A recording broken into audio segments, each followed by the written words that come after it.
Good morning, everyone, and thank you, Dr. Sabala, for the introduction. So in this particular session, we will be discussing the etiology, pathophysiology, clinical features, various workup and treatment options for common mucosal and luminal GI disorders we encounter in our daily practice. So I would like to start off with a question. We have a 19-month-old Caucasian female who presents with poor weight gain. Her weight has dropped from the 50th percentile to the 5th since 10 months of age, and her appetite has been decreased recently, and she appears more irritable. She has also been having diarrhea about 3 to 4 times a day. Her exam is remarkable for a protuberant abdomen and loose folds of skin in her arms and thighs. Labs-wise, the CBC shows microcytic hyperchromic anemia, otherwise normal ESR, CRP, CMP, urine analysis, and stool hemoccult is negative. So the question is, what is the most likely cause? A, cow milk protein allergy, B, celiac disease, C, ulcerative colitis, D, immune deficiency, E, ascariasis, F, all of the above.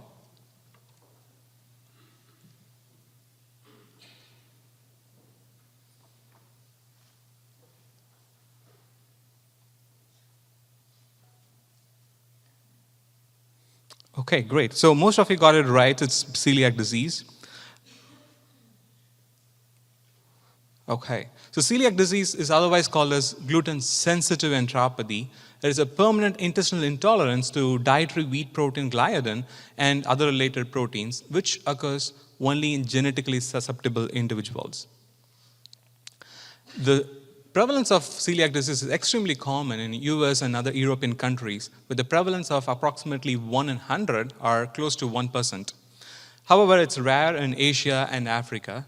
Interestingly, a subgroup of people in sub-Saharan Africa is reported to have the highest prevalence of celiac disease at 1 in 60.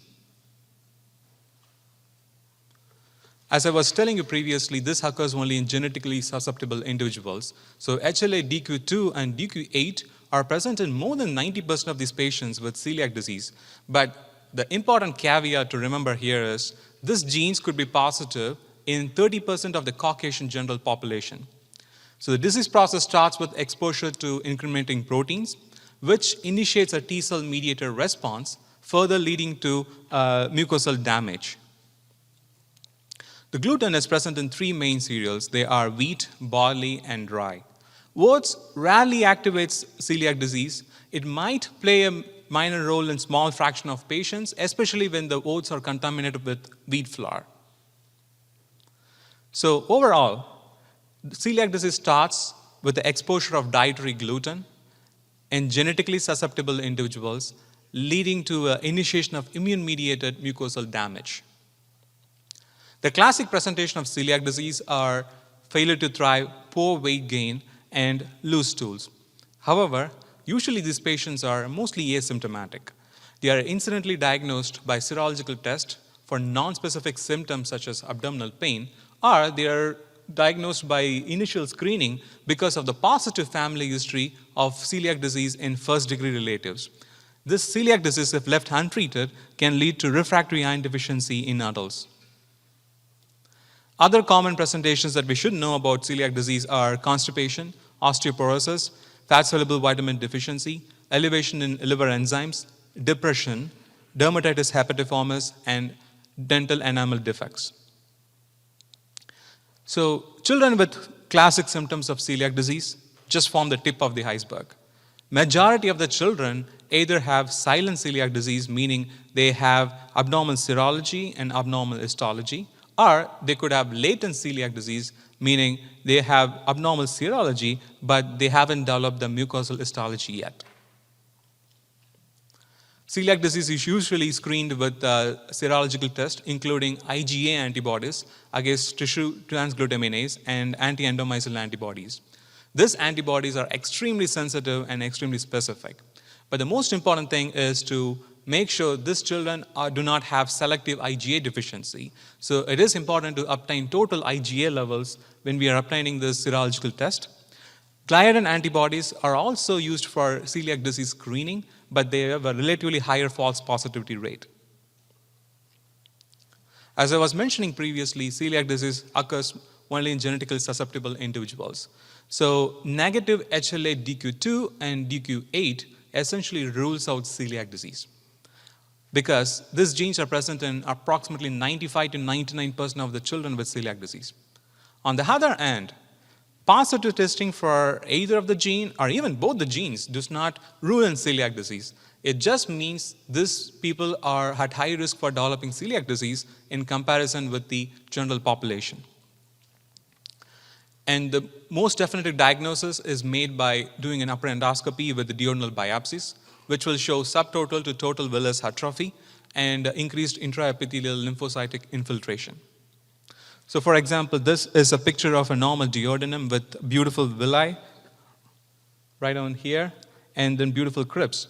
Whereas in celiac disease, as you can see, there is significant villous atrophy, and there is a lot of inflammatory cells in the epithelium, and there is crypt hypertrophy, which are suggestive of celiac disease.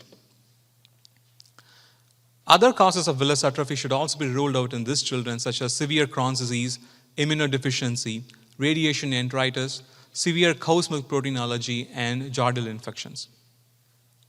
The treatment for celiac disease includes complete gluten-free diet on a lifelong basis. Care should be taken to avoid any cross-contamination by avoiding sharing of cooking utensils. And compliance with the gluten-free diet can be monitored by getting follow-up celiac serologies. Long-term follow-up includes obtaining labs such as CBC, CMP, and celiac serology on an annual basis. And some experts also recommend getting bone scan in children every 2 to 3 years. Celiac disease is more common in certain diseases when compared to the general population. They are type 1 diabetes and Down syndrome, where it's present like 6 to 7 times higher than the general population. About 20% of the children with celiac disease can also have hypothyroidism. So it's very important to screen for thyroid function test in these children at least on an annual basis. Now, if left undiagnosed and untreated, it increases the risk of T-cell lymphoma in the small intestine. Okay, moving on to next question. We have a 6-week-old male infant who has been irritable for almost a day and later develops generalized seizures. He was initially started treatment for sepsis. The CT scan of the head showed right parietal lobe hemorrhage. Of note, he also required surgery on day of life 3 for meconium ileus. Patient has mild conjugated hyperbilirubinemia with elevated AST and ALT and prolonged prothrombin time. So question is, what's a simple test you can order to diagnose this condition? A, factor V assay. B, HIDA scan. C, sweat chloride. D, ultrasound of the abdomen. E, stool 72-hour fat estimation.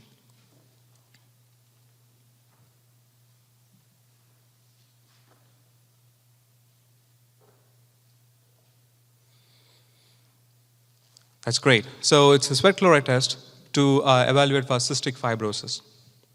So cystic fibrosis is one of the most common genetic diseases of the pancreas. In fact, it's the most common cause of pancreatic insufficiency. The prevalence is high among the Caucasians at 1 in 2,500, relatively rare among African Americans at 1 in 15,000, and even rarer among the Asians at 1 in 100,000. There are over 2,000 mutations that have been described for a cystic fibrosis gene, of which homozygous delta 508 is the most common. It is estimated that 99% of the children with homozygous 508 mutation are pancreatic insufficient, and those with compound mutations, among them, 70% of them are pancreatic insufficient. So children with cystic fibrosis and pancreatic insufficiency, they are often present with severe steatorrhea, with greasy stools, diarrhea, severe malabsorption, further leading to failure to thrive and hyperalbuminemia. More importantly, they have fat-soluble vitamin deficiency, and vitamin E deficiency can cause hemolysis, and vitamin K deficiency can cause coagulopathy, just like the case on our presentation. Patients may compensate with increased oral intake, but during the times of infections, especially pulmonary infections, the oral intake kind of decreases and leads to decompensation for the patients. Other GI manifestations to know with cystic fibrosis include meconium ileus, which is present in approximately 10 to 20% of the cystic fibrosis in neonates. On the other hand, Among the children who have meconium ileus, about 80 to 90% of them end up having cystic fibrosis. So it is very important to screen for cystic fibrosis in neonates who present with meconium ileus. Other manifestations include distal intestinal obstruction syndrome, reflux and gastric acid hypersecretion, rectal prolapse, and children who are being treated with high doses of pancreatic enzyme supplementation, especially the lipase component, they can have fibrosing colonopathy, which leads to colonic strictures. Children with cystic fibrosis can also have liver disease, with hepatic steatosis being the most common finding, which is approximately seen in 60% of the patients. Neonates can present with neonatal cholestatic jaundice and late onset hemorrhagic disease due to vitamin K deficiency. They can also have focal or multilobular biliary cirrhosis with eventual progression to portal hypertension. So cystic fibrosis is usually diagnosed with sweat chloride and mutation analysis. Pancreatic insufficiency is usually assessed with 72-hour fecal fat estimation or fecal elastase, which should be also done on an early basis to assess the dose requirement for pancreatic enzyme supplementation. They should also have a fat-soluble vitamin estimation and ultrasound on an early basis. This kits should be followed up very closely with regards to nutrition at least every 6 months. They might need energy requirement up to like 120% of the RDA, with 40% coming from long-chain fatty acids. And they're usually on pancreatic enzyme supplementation, the dose ranging from 500 to 2,500 units per kilogram per meal with lipase, with the maximum dose of 10,000 units per kilogram per day. And they also need 5 to 10 times the RDA for fat-soluble vitamin supplementation. Okay, next question. So you're in the teaching grounds now. You come across a patient who has rotavirus diarrhea. The patient still continues to have diarrhea at day 10 after the onset of infections. And you tell the residents the diarrhea is secondary to malabsorption due to the loss of cells which are lining the villi. One smart resident asks you how long it would take for the intestinal cell to turn over. So the question is, what's the average rate of cell turnover in the intestine? A, 1 day. B, 2 to 3 weeks. C, 3 to 5 days, D, 1 to 2 months, E, 8 to 10 days.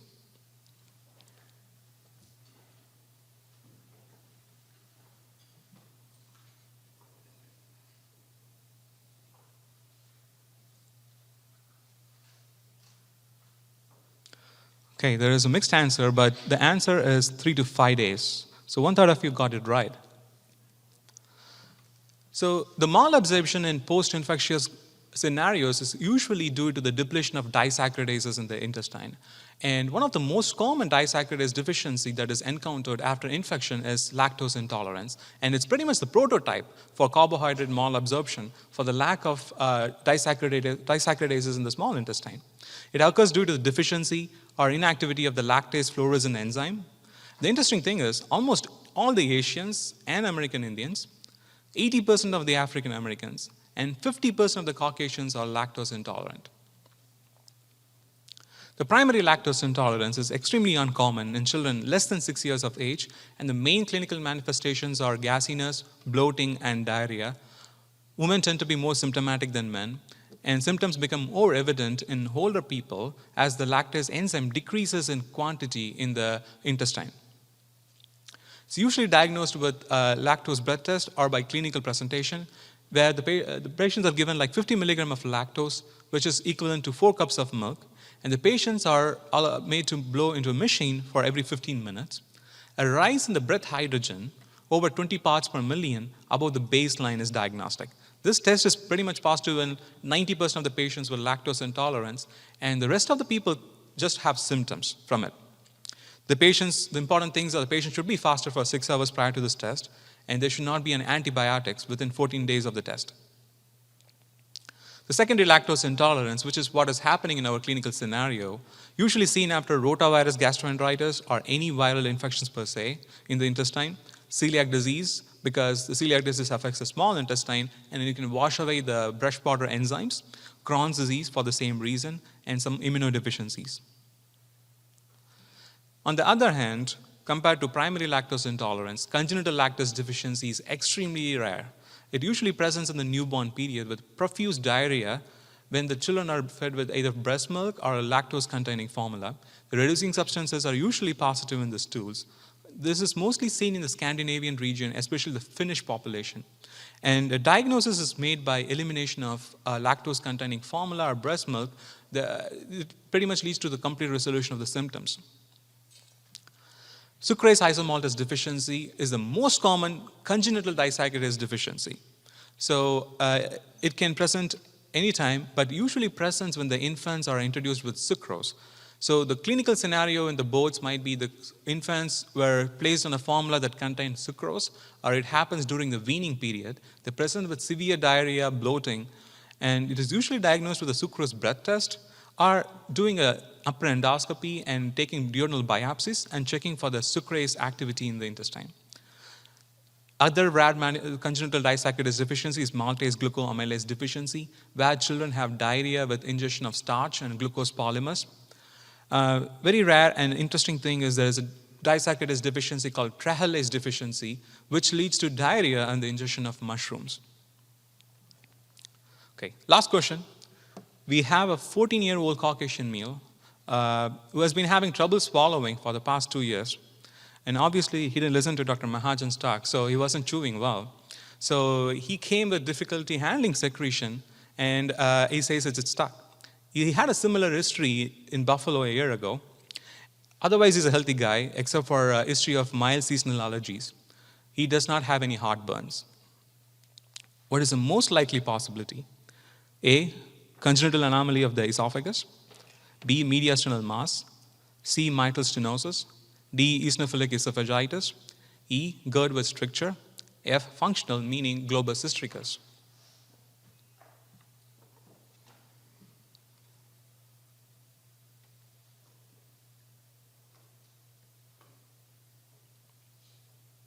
That's awesome. So almost everyone got it right. So the answer is eosinophilic esophagitis. So this guy got scoped, and this is how his esophagus looked like. It almost looked like trachea. And when we biopsied it, it showed esophagitis with all the pink cells over there are eosinophils. So he had a esophagitis with eosinophilic predominance. So developmentally, eosinophils go into the GI tract even while in utero, and there is evidence that it may play a role in the GI tract development.